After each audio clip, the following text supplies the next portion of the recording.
अपने जीवन में भरपूर साहस और हौसले के साथ उथल प्रयास और संघर्ष किए, लेकिन किन्हीं कारणों से वे अपने लक्ष्य को प्राप्त नहीं कर सके।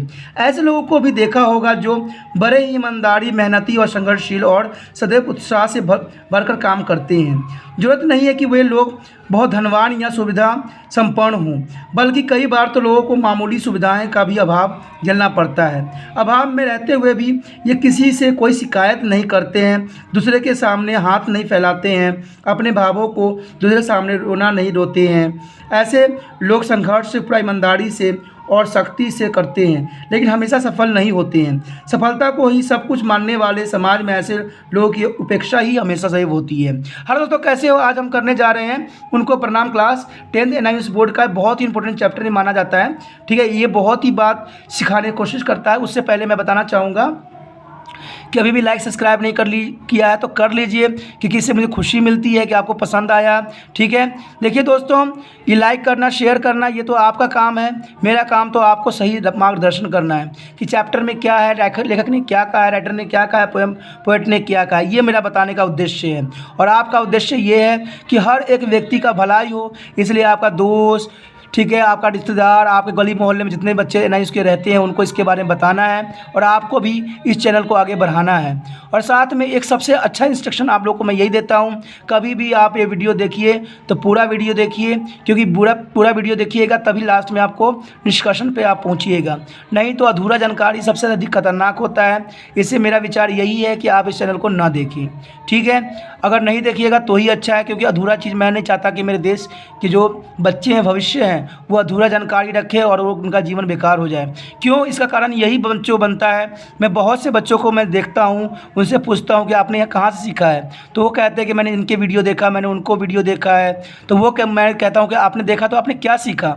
आपने कुछ नहीं सीखा, आपकी गलती सीख रखी हो, और वो कभी भी कुछ सही तरह से कर नहीं पाते हैं। तभी मुझे ये इंस्ट्रक्शन देना पड़ रहा है आप लोगों को, क्योंकि मैं नहीं चाहता कि जो मेरे साथ जुड़े हुए बच्चे हैं वो गलत इन्फॉर्मेशन सीखें और गलत भावना सीखें, क्योंकि बाद में आप मेरे ही बारे में कहोगे कि मैंने यहीं से सीखा है, तो ये विचार मुझे कभी भी उचित नहीं लगता है। चलिए, ये तो मेरा इंस्ट्रक्शन था।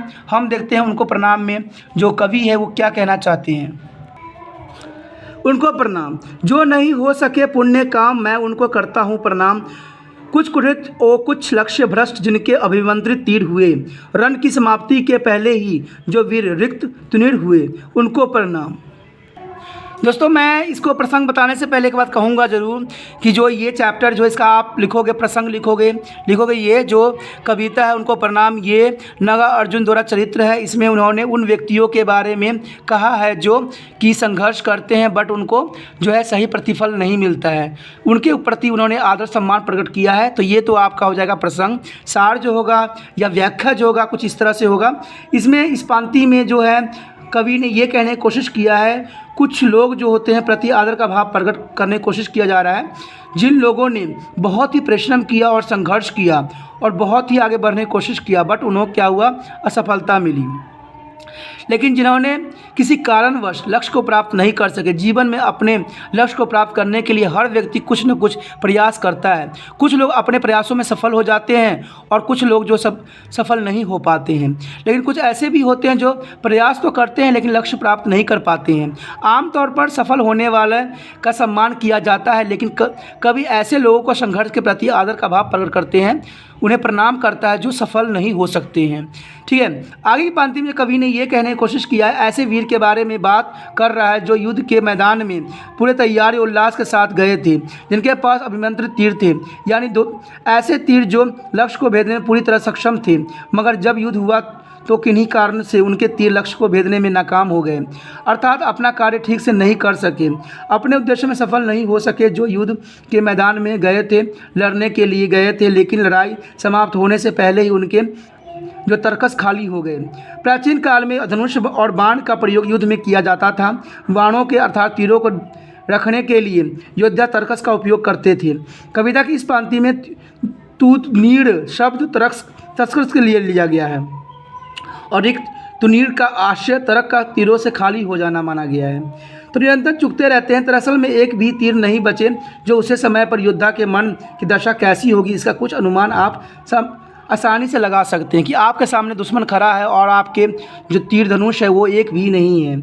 कविता का आशय यही बात बताने की कोशिश किया जा रहा है। कवि का उद्देश्य यह युद्ध के दौरान मैदान में तीर और तरकस के बारे में बात करना नहीं है। वो उनके माध्यम से सिर्फ उस लक्ष्य को प्राप्त करने के निरंतर संघर्ष लोगों की ओर ध्यान आकर्षित करना चाहते हैं जो साधनहीन होने के कारण यानी साधन नहीं होने के कारण भी असफल हो गए थे, पर जिन्होंने अपने हौसले और अपनी चाहत से उस चीज़ को पूरा कर लिए। कवि कहता है कि हम ऐसे लोगों को सम्मान दें जो सक्षम होने और प्रयास करने की दृष्टि से सवेरे आगे रहते हैं, क्योंकि यहाँ पर सबसे अच्छी बातें यही बताई गई है कि जो व्यक्ति परिश्रम करते हैं, जिनके भावना होती है अपने देश के प्रति सम्मान का, तो उनको प्रणाम ही करना चाहिए। बेशक ही उनके पास कुछ सुविधाएं न होने की वजह से वो जो थे अपने लक्ष्य को प्राप्त नहीं कर पाए, वो उनकी गलती नहीं है, क्योंकि उनके पास साधन नहीं थे। ऐसे लोगों को प्रणाम करना चाहिए जिन्होंने बहुत ही परिश्रम करके अपने जीवन को सफल बनाया और अपने कोशिश किया, क्योंकि कहते हैं ना कि क्या बॉर्डर पर जाना भी बहुत बड़ी एक ताकत की बात है, बहुत बड़ी हौसला की बात है। घर में तो सभी डिंगे मार लेते हैं कि मैं तो ये करूँगा वो करूँगा, लेकिन कहते हैं ना कि जो समय पर डट जाता है वही तो मनुष्यता कहलाती है। जो छोटा सा नाव लेकर उतरने के लिए उधर पार मन की मन में ही रहा, स्वयं हो गए उसी में निराकार, उनको प्रणाम। इसमें कवि ने यह कहने की बात कहा कि जो छोटी नौका लेकर समुद्र को पार करने चले थे, लेकिन उनकी मनोकामना पूरी नहीं हो सकी और समुद्र में ही समा गए। यहाँ कवि ऐसे लोग साहस के प्रयत्न का आदर करते हुए प्रणाम करता है। आप भी ऐसे लोगों को जानते होंगे जो साधनों के सीमित होने के बावजूद बड़े से बड़े काम करने की ठान लेते हैं, भले ही अंत में वे लक्ष्य को प्राप्त न कर पाएँ। ऐसे लोगों में इतना साहस और ऐसी लगन होती है कि वे अपने प्राणों तक भी चिंता नहीं करते हैं। कवि कहने का यही चाहता है कि कवि के मन में बहादुर और साहसी लोगों के प्रति अपार आदर और सम्मान है। छोटी नैया से कवि का आशय है कि संसाधनों की कमी। यहाँ कविता में भाव और समृद्धता की सौंदर्य दोनों ही देखने को मिलता है। यानी कवि यही कहना चाहता है कि छोटे से नैया होने के बावजूद भी वो विराट समुद्र छोटी सी नाव का फिक्र नहीं करते और साहस के साथ उसमें उतर जाते हैं, जिसके सहारे जान की बाजी लगाकर संघर्ष जो लोगों से संघर्ष किया है। ये साहस और संघर्ष कवि की आकर्षित करता है, उसको सम्मान का विषय बनाता है। एक तरफ ऐसे लोग हैं जो सारे साधन होने पर भी कोई सार्थक काम नहीं करते हैं, क्योंकि उनमें साहस और हिम्मत और लक्ष्य का बोध ही नहीं होती है। दूसरी तरफ ऐसे लोग जो अत्यंत सीमित असमर्थ साधनों के होते हुए भी बड़े से बड़े चुनौतियों का सामना करने उतर पड़ते हैं, क्योंकि उनमें लक्ष्य का बोध होता है और साहस हिम्मत भी होती है। इसमें जो है वास्को डी गामा का नाम आपने सुना ही होगा, आपने पढ़ा ही होगा कि दुनिया जानना चाहता था। ठीक है, वास्को डी गामा ने एक नौका लेकर समुद्र के रास्ते भारत की खोज की। समुद्र में यात्रा करते हुए उसने अपने लक्ष्य को प्राप्त करने में सफलता पा ली। ऐसे लोगों को परिश्रम, उत्साह और उपलब्धियों का आदर करना चाहिए। लेकिन बड़े से बड़े नाविक भी रह गए होंगे जिन्होंने समुद्र मार्ग को दुनिया को दूसरे देशों की खोज करने के अथक प्रयास किए होंगे, पर उन्होंने असफलता नहीं मिली। ठीक है, सफलता नहीं मिली और वे अताश पानी में समा गए, अर्थात मृत्यु को भी प्राप्त हो गए। उनके अनुभवों से सीखते हुए भी ही वास्को डी गामा ने अपने लक्ष्य को प्राप्त कर सका और दुनिया में अपना नाम रोशन कर सका। आज हम उन तमाम नाविकों का नाम नहीं जानते, लेकिन उससे उनके प्रणाम और बहादुरी की महत्व नहीं हम भुला सकते। इसलिए कहा जाता है कि परिश्रम संघर्ष कभी बेकार नहीं जाता, उसमें उसका सम्मान करना चाहिए। आप लोग भी कुछ इसी तरह से करते हो कि आपके पास सुख सुविधाएं, माता पिता ने हर तरह के सुख सुविधाएं दिया हुआ है, लेकिन पढ़ने में भी आलसी करते हो। आप छोटे से बच्चे होते हो, तरह तरह के आपके पास फ़ोन होता है, फिर भी आप क्या करते हो, उसको गलत उपयोग करते हो। तो यही बात तो कहना चाहता है राइटर कि छोटी सी नैया, यानी आपके पास संसाधन नहीं है। ठीक है, नहीं है तो आप कर नहीं पाते, ये आप कोसते हो, लेकिन आपके पास संसाधन सारे हैं। लेकिन उन व्यक्तियों के बारे में सोचो जिन्होंने अपना पढ़ाई करने के लिए, एक किताब खरीदने के लिए उन्होंने बहुत परिश्रम करते हैं, और जिनके माता पिता जो हैं पत्थर तोड़ तोड़ के बच्चों को पढ़ाते हैं, उनको क्या हालत होती होगी। और आपके पास सारे सुविधाएँ मिले हुए हैं, पंखे मिले हुए, लाइट मिली हुई है, अच्छा सा आपका बिस्तर मिला हुआ है, फिर भी आप लोग जो हैं पढ़ाई में ध्यान नहीं देते। ऐसे ही बात जो है जो हमारा जो है सिखाने की कोशिश किया जा रहा है इस पोएम में।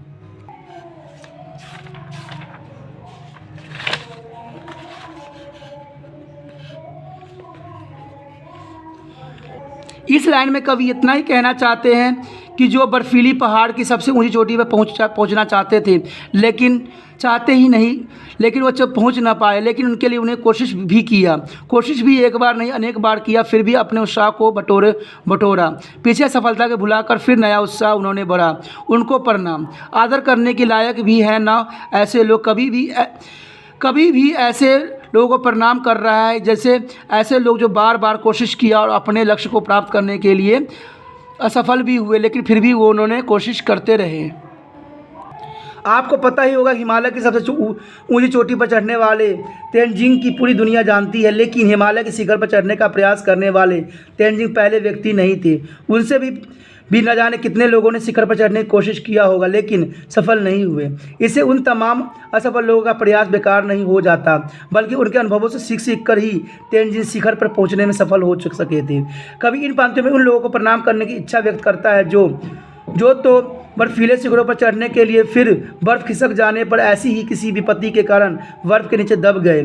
सामान्य लोग किसी भी सफलता को असफलता को देखते हैं और सफलता के महत्व देते हैं, लेकिन कभी असफलता के पीछे छिपे प्रयत्नों को भी देखता है। उसके लिए लक्ष्य प्राप्ति के लिए किए गए प्रयासों का महत्व सफलता से कम नहीं है।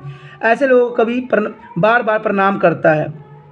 आप इसमें कवि ने यही बात नागार्जुन ने कहने की कोशिश किया है कि देखिए, जो व्यक्ति बार बार कोशिश किया, आपको लगता है कि शिखर पे हज़ारों व्यक्ति चढ़े होंगे, लेकिन नाम उसी का होता है जो वहाँ पहुँचता है लक्ष्य पे। लेकिन जो लक्ष्य पे पहुँचता है वो भी तो उससे सीख रखा होता है, हर बात जानता है, क्योंकि कहते हैं ना, जो व्यक्ति पर चला जाता है तो उसको बहुत से अनुभव हो जाते हैं, तो वही अनुभव जो है दूसरे लोगों को बताते हैं, और उसी अनुभव के जो गलतियां उसने कर रखा होता है वो गलतियां दूसरे नहीं करते हैं, और इस तरह से जो होते हैं वो अपने शिखर पे पहुंच जाते हैं। लेकिन ये नहीं हम कह सकते कि जो शिखर पे पहुंचा है वही सफल हुआ है, जिसने कोशिश किया वो भी सफल हुआ है। लेखक ने यहाँ पर जो राइटर है, जो कवि हैं, उन्होंने इन्हीं लोगों को प्रणाम करने की कोशिश किया है जिन्होंने काफ़ी मेहनत किया और अपने जो है लक्ष्य की प्राप्ति की और कोशिश किया। कृत्य नहीं हो गए पाए, प्रत्येक फांसी पर गए झूल। कुछ ही दिन बीते हैं फिर भी यह दुनिया जिनके गई भूल, उनको प्रणाम।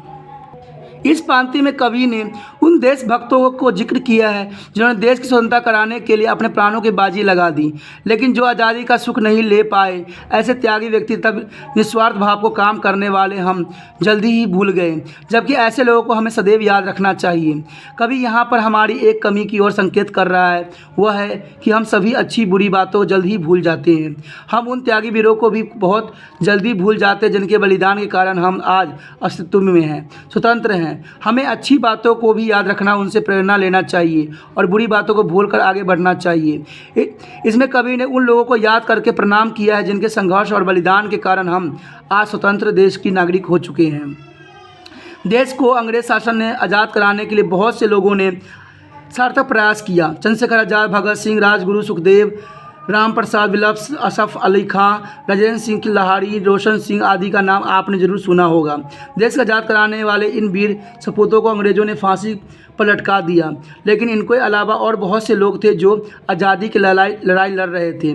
हम उनको नाम तक भी नहीं जानते हैं, पर उनके प्रयासों को कम करके भी आंका नहीं जा सकता है। उन्हीं की कोशिशों की वजह से आज जो है हमारा देश आज़ाद हो चुका है। कवि ने दृढ़, ब्रह्म, दृढ़ और मृत्यु जैसे दृढ़ शब्दों का उपयोग किया है। अटल, जिसे टला नहीं जा सके, तो इससे यही पता लगता है कि उनकी हम जो है उन्होंने वीरता का जो निशानी दिया है, हम उसको भी नहीं भूल सकते। आज हम उनको याद रखते हैं जो काफ़ी प्रसिद्ध होते हैं, लेकिन जो मौन मुख जो बलिदान दे जाते हैं उनको कोई याद नहीं करता। हमें उन सबको भी प्रणाम यहाँ पर कवि जो है करने की कोशिश कर रहा है, क्योंकि उनके जो मौन मुख बलिदान थे वो भी बहुत सराहनीय थे, और उन्हीं की वजह से हमारा देश जो था आज़ाद हो पाया। दृढ़ व्रत और दृढ़ साहस के जो उदाहरण थे मूर्तिमत पर निर्वर्तित बंदी जीवन ने जिनकी धुन कर दिया अंत, उनको प्रणाम। जिनकी सेवाएं अतुलनीय पर विज्ञान से रहे दूर, प्रतिकूल परिस्थितियों ने जिनके कर दिए मनोरथ चूर चूर, उनको प्रणाम। है नागार्जुन यही नाम। अंतिम लाइन कविता में कवि ने यही कहने की कोशिश किया है। कविता की पंक्ति में लोगों के बारे में बताया है जिनकी सेवाओं की तुलना किसी से नहीं किया जा सकता था, जिन्होंने निस्वार्थ संप्रति भाव को समाज और राष्ट्र के सेवा किया। इन लोगों ने अपने कार्यों को कभी प्रचार नहीं किया। आशय यही है कि दिन रात देश, समाज और राष्ट्र की सेवा में समर्पित ऐसे लोग ने अपने त्याग और बलिदान के देश के प्रति अपना कर्तव्य समझा। उन्होंने श्रेष्ठ पाने की चिंता कहीं नहीं थी। इनके नाम किसी अखबार या किताब में नहीं छापी गई। ठीक है, ऐसे लोग जो काम को काम करते हैं पर अपना प्रचार बढ़ चढ़ा कर नहीं करते, ऐसे लोगों को दुनिया जानने लगती है। पर ऐसे भी लोग होते हैं जो बहुत ही काम करने पर भी आत्म प्रचार से दूर रहते हैं। कभी ऐसे लोगों को आदर के साथ प्रणाम करता है। वो इन अनाम लोगों को सेवाओं को महत्वपूर्ण मानता है। राष्ट्र के निर्माण की नींव में इनकी सेवाओं का महत्वपूर्ण योगदान होता है। कार्य करते हुए ऐसी परिस्थिति भी आती है कि किसी के सपने चूर चूर हो जाते हैं, लेकिन इसमें सपने का महत्व कम नहीं हो जाता। कभी इन लोगों को महत्व पर बार बार बल देता है जो मानवता और देश के सुखमय भविष्य के सामने देखता है और इसके लिए प्रयत्न करते हैं, भले ही वे उन सपनों को पूरा होते न देख सके। यदि कोई मनुष्य भविष्य के विषय में कोई अच्छा विचार देता है तो उस विचार पर उसके बाद भी अमल करने वाले लोग पैदा होते हैं और एक न एक दिन उनके विचारों को लेकर समाज आगे बढ़ जाता है। तो कहते हैं ना, जो व्यक्ति प्रयास करते हैं उनको हम छोटा नहीं मान सकते, क्योंकि उन्हीं को देख के दूसरा व्यक्ति जो होता है आगे बढ़ जाता है। तो हम पीछे वाले व्यक्तियों को हम कभी भी पीछा नहीं कह सकते या उसको गलत नहीं कह सकते, उन्हीं की हम मार्गदर्शन से आगे बढ़ते हैं।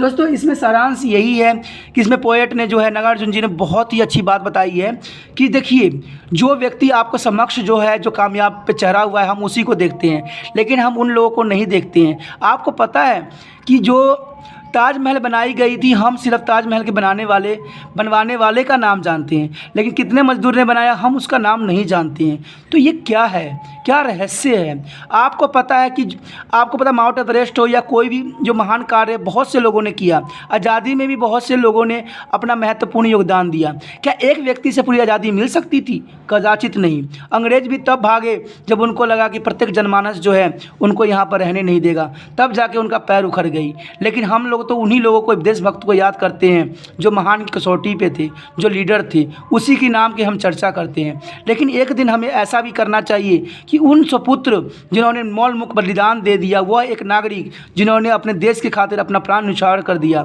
उनको भी हमें एक दिन नमन करना चाहिए और उनके लिए देश को आदर प्रणाम करना चाहिए और आदर सम्मान से उनका नाम हमेशा दिल में याद रखना चाहिए, क्योंकि जो व्यक्ति प्रयास किया वो भी उतना ही लायक है जो विजय भी हुए। ठीक है, इसी के साथ दोस्तों मैं बताना चाहूँगा, ये पोएम बहुत अच्छी थी। हम अगले वीडियो मिलेंगे अगले काम के साथ। ओके दोस्तों, बाय।